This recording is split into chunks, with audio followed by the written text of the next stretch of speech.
আজি যেহেতু কিছু সময়েৰ আগত Guwahati university graduation BA BC BCom 5th semester যেটো কোৰ্স সিলেকশন বা কোৰ্স ৰেজিস্ট্ৰেশন আছে সেইখন আৰম্ভ হৈছে তো তোমালোকৰ নিজৰ মোবাইলত কেনেদৰে কৰিবা সেইখিনি প্ৰচেছ আজিৰ ভিডিঅ'ৰ যোগেদি তোমালোকক দেখুৱাম তো তোমালোকে ভিডিঅ'টো স্কিপ নকৰি ভিডিঅ'টো চাই থাকা তো তোমালোকৰ নিজৰ মোবাইলৰ ক্ৰম বা গুগল ব্ৰাউজাৰ যাই তোমালোকে সাৰ্চ কৰিবা guwahati.samar.edu.in এটো সাৰ্চ কৰিবা নহলে এই লিংকটো মই ডেসক্ৰিপচনত দিয়া থাকিব তাৰ পৰা তোমালোকে চাই লবা তো এটি সাৰ্চ কৰাৰ পিছত তোমালোকৰ যেটো প্ৰথম ওয়েবসাইট হয় ওয়েবসাইটে তোমালোকে ক্লিক কৰি দিবা তো ক্লিক কৰি দিয়াৰ পিছত তোমালোকৰ আগত এনেদৰে আহিব অহাৰ পিছত তোমালোকে দেখিবলৈ পাইছে student sign in enrolment number আৰু পাসওয়াৰ্ড তোমালোকৰ যেটো এনৰোলমেন্ট নাম্বাৰ আছে এনৰোলমেন্ট নাম্বাৰটো দিবা আৰু পাসওয়াৰ্ডটো দিবা তো পাসওয়াৰ্ডটো দিয়াৰ পিছত তোমালোকৰ লগইন অপচন দেখিবলৈ পাইছা লগইনত ক্লিক কৰি দিবা তো লগইন অপচন ক্লিক কৰি দিয়াৰ পিছত তোমালোকৰ নিজে যেটো আইডিটো খোল খাব আইডিটো খোল কৰাৰ পিছত তোমালোকে ইয়াৰ পৰা কোৰ্স কেনেকৈ সিলেকশন কৰিবা সেইখিনি দেখুৱাম তো তোমালোকৰ এনাউন্সমেন্টৰ ভিতৰত যেটো স্টেপ 1 তোমালোকে দেখিবলৈ স্টেপ 1 সেমিস্টাৰ কোৰ্স সিলেকশন ক্লিক হিয়াৰ তো ইয়াৰ পৰা তোমালোকৰ সেমিস্টাৰ কোৰ্স সিলেকশন কৰা হয় তো ক্লিক হিয়াৰ বুলি দি আছে ইয়াত ক্লিক কৰি দিবা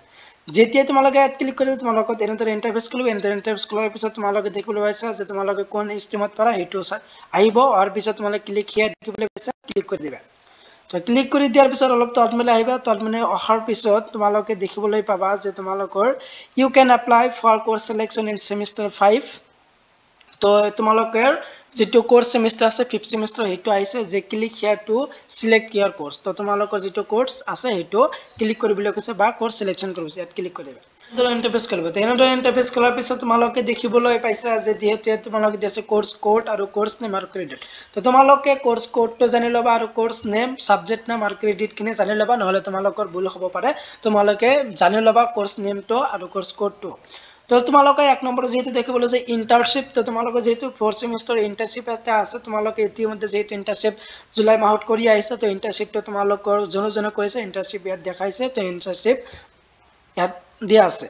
তো তাৰ পিছত আহা আছে তোমালোকৰ 2 নম্বৰ দি আছে মেজৰ এন্ড মাইনৰ তো তোমালোকৰ যে মেজৰ জনে যি সাবজেক্ট লৈছে মেজৰ সাবজেক্টটো সিলেক্ট কৰিব লাগিব আৰু জনে যি মাইনৰ লৈছে তো মেজৰ এন্ড মাইনৰ সাবজেক্ট এট গোটে ব্ল্যাকেট শো কৰা আছে তো তোমালোকে কোনটো সাবজেক্ট তোমালোকে লৈছে তো এই সাবজেক্টটো তোমালোকে সিলেক্ট কৰিব লাগিব ইয়াত যেটো কোৱা আছে সিলেক্ট 16 ক্ৰেডিট তো তোমালোকৰ যেটো ইয়াত 16 ক্ৰেডিটৰ তোমালোকৰ সাবজেক্ট সিলেক্ট কৰিবলৈ গৈছে তো যেহেতু তোমালোকৰ এটা সাবজেক্টৰ 4 ক্ৰেডিট তো তেনেহলে তোমালোক 16 ক্ৰেডিট সিলেক্ট কৰিবলৈ কৈছে তেনে তোমালোকৰ 4টা সাবজেক্ট সিলেক্ট কৰিব লাগিব যেহেতু তোমালোকৰ 5th সেমিস্টাৰ 4টা সাবজেক্ট পঢ়ি আছে মাইনৰ বা মেজৰ লোৱা ছাত্ৰছাত্ৰীসকলৰ তো ইয়াত যেহেতু তোমালোকে দেখিবলৈ আছে যে বহু কেইটা সাবজেক্ট শো কৰিছে তো ইয়াত যেহেতু তোমালোকৰ 3টা সাবজেক্ট শো কৰিছে 3টা সাবজেক্ট কৰ পৰা আহিলে তো যেহেতু তোমালোকে যেতিয়া ফাৰ্স্ট সেমিস্টাৰত তোমালোকে পঢ়িছিল তেতিয়া তোমালোকে ফাৰ্স্ট সেমিস্টাৰ পৰা থাৰ্ড সেমিস্টাৰ লৈ তোমালোকৰ 3টা সাবজেক্ট আছিল কোৰ সাবজেক্ট তো এই 3টা সাবজেক্টৰ ভিতৰত যেহেতু তোমালোকে এটা মেজৰ সাবজেক্ট লৈছা তো এই মেজৰ সাবজেক্টটো তোমালোকে সিলেক্ট কৰিব লাগিব তো 3টা সাবজেক্ট শো কৰিব তো 3টা সাবজেক্ট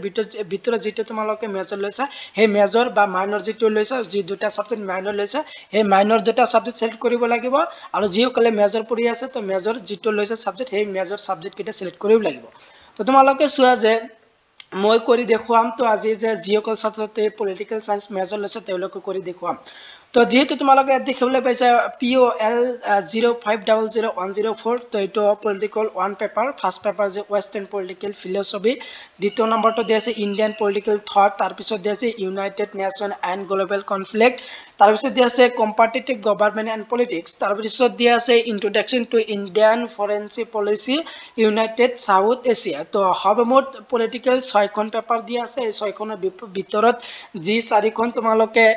ইন্টারনাল বা সেশনাল এক্সাম দিয়া হৈছে তোমালোকে 5th সেমিস্টার এই 4খন বা তোমালোকে যি 4খন সাবজেক্ট তোমালোকে মেজৰ হিচাপে পঢ়ি আছে এই 4খন সাবজেক্ট তোমালোকে সিলেক্ট কৰি লবা তো জনে যি সাবজেক্ট লৈছে যে মেজৰ যি 4খন চ্যাপ্টাৰ আছে সাবজেক্ট আছে এই সাবজেক্ট 4খন তোমালোকে সিলেক্ট কৰি লবা তো যেহেতু মোৰ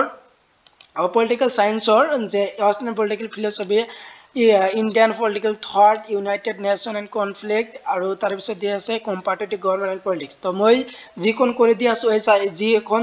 ছাত্ৰ মই কৰি দি আছো এই ছাত্ৰটোৰ এই 4টাই আছিল মেজৰ পেপাৰ তো ঠিক তেনেকৈ তোমালোকৰ যে 4টা পেপাৰ তোমালোকৰ সিলেক্ট কৰি লব যিসকলে মেজৰ পঢ়ি আছে তা মেজৰ যি সাবজেক্ট 4খন লৈছে সেই সাবজেক্ট 4খন এনেদৰে সিলেক্ট কৰিবা তো এতিয়া যিসকলে মাইনৰ পঢ়ি আছে তো মাইনৰ পঢ়ি থকা ছাত্ৰছাত্ৰীৰ যিসকলে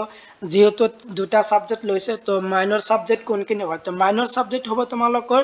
যে হেকৰ ফালৰ পৰা যি 6খন ছাবজেক্ট আছে সেই 6খন হ'ল তোমালোকৰ মাইনৰ পেপাৰ তো মাইনৰ পেপাৰ যোনে যি ছাবজেক্টটো লৈছে যে পলিটিকেল মাইনৰ পেপাৰ যেহেতু এই দুটা আৰু হিষ্ট্ৰী মাইনৰ পেপাৰ এই দুটা দিয়া আছে আৰু আমি আছামিজ মাইনৰ পেপাৰ অসমীয়া নাটক আৰু আধুনিক অসমীয়া গীত সাহিত্য তো কোনোবাই যদি মেজৰ মাইনৰ পঢ়ি আছে যে মাইনৰ যেহেতু আছামিজ বা পলিটিকেল মাইনৰ লৈছে তো তেওঁলোকৰ আছামিজ অসমীয়া নাটক আৰু আধুনিক অসমীয়া সাহিত্য গীত দুটা সিলেক্ট কৰিব লাগিব মাইনৰ পেপাৰ আৰু পলিটিকেল মাইনৰ পেপাৰ হ'ল কম্পাটিটিভ গভৰ্ণমেণ্ট এণ্ড পলিটিক্স আৰু তাৰ 2 নম্বৰটো দি আছে introduction to Indian foreign policy এই দুটা আছিল মাইনৰ পেপাৰ তো ঠিক তোমালোকৰ এনেদৰে থাকিব জনে যি ছাবজেক্ট লৈছা তো মেজৰ যি 4খন ছাবজেক্ট আছে সেই 4খন তোমালোকে সিলেক্ট কৰি ল'বা যেটো তোমালোকে ইন্টাৰনেল বা সেশনাল এক্সাম দিছা আৰু মাইনৰ যিসকলে ছাত্ৰ ছাত্ৰী মাইনৰ পঢ়ি আছে তো মাইনৰ যি সকল ছাত্ৰ ছাত্ৰী ইন্টাৰনেল বা সেশনাল এক্সামত যি পেপাৰটো এক্সাম দিছা সেই 4টা তোমালোকে সিলেক্ট কৰি ল'বা তো মেজৰ লোৱা ছাত্ৰ ছাত্ৰীসকলৰ পৰা প্ৰথমৰ পৰা যি পেপাৰ দিয়া আছে যি 12খন পেপাৰ দিয়া আছে সেই 12খন পেপাৰ আছিল মেজৰ পেপাৰ আৰু মাইনৰ লোৱা ছাত্ৰ ছাত্ৰীসকলৰ হেকৰ ফালৰ পৰা যি 6খন পেপাৰ দিয়া আছে সেই 6খন আছিল মাইনৰ পেপাৰ তেনেদৰে সিলেক্ট কৰাৰ পিছত তোমালোকে সাবমিট অপচন দেখি ল'ব আহিছা তো সাবমিট অপচনত ক্লিক কৰি দিবা তাৰ পিছত তোমালোকৰ আগত এনেদৰে আহিব এনেদৰে অহাৰ পিছত তোমালোকে যেতিয়া দেখি ল'ব আহিছা যে যি তোমালোকে সাবজেক্ট 4খন তোমালোকে সিলেক্ট কৰিলে সেই 4খন সাবজেক্ট তোমালোকৰ আগত শো কৰিছে যে কোৰ্স কোড আৰু কোৰ্স নেম আৰু ক্ৰেডিট তো গোটেইখিনি তোমালোকৰ শো কৰিব যি তোমালোকে 4খন সাবজেক্ট সিলেক্ট কৰিছা যেহেতু মই মেজৰ পলিটিকেল সায়েন্স লোৱা ছাত্ৰৰ এখন মই কৰি দিছো এই পলিটিকেল 4 পেপাৰটো শো কৰিছে মেজৰ 4খন আৰু যিসকলে মাইনৰ লৈছে বা জনে যি সাবজেক্ট কেইটা সিলেক্ট কৰিব সাবজেক্ট কেইটা শো কৰিব তো ইয়াত যেহেতু তোমালোকে দেখিবলৈ পাইছা আপডেট কোৰ্স সিলেকশন যদি তোমালোকৰ সাবজেক্ট সিলেকশন কৰোতে কাৰোবাৰ যদি কিবা ভুল হৈছে তেনেহলে তোমালোকে ইয়াৰ পৰা তোমালোকে আপডেট কৰিব পাৰা তো ইয়াত আপডেট অপচন দিয়া আছে তোমালোকে আপডেট কৰি ল'ব পাৰা তো তোমালোকৰ যদি সকলোৰ যদি ঠিকই থাকে যে সাবজেক্ট কেইটা বা সাবজেক্ট কোড বা সাব ক্ৰেডিট কেইটা যদি সকলোবিলাক ঠিকই থাকে তেনেহলে তোমালোকে সাবমেইন কোর্স সিলেকশন তো সাবমেইন কোর্স সিলেকশন দেখিলে পাছে এটো এড ক্লিক কৰি দিবা তো যেতিয়া তোমালোকে এড ক্লিক কৰি দিবা তোমালোকৰ সম্পূৰ্ণ কোৰ্স যেটো সিলেকশন হেটো সম্পূৰ্ণ হৈ যাব সম্পূৰ্ণ কৰাৰ পিছতো যদি কাৰোবাৰ কিবা ভুল হৈছে তো হেটো যায় তোমালোকৰ নিজৰ কলেজত যায় হেটো তোমালোকৰ শুদ্ধ কৰি ল'ব লাগিব তো আজিৰ ভিডিওটো ইমান আছিল ভিডিওটো হেকলৈ চাই থকাৰ বাবে তোমালোকক সকলোকক ধন্যবাদ জনাও।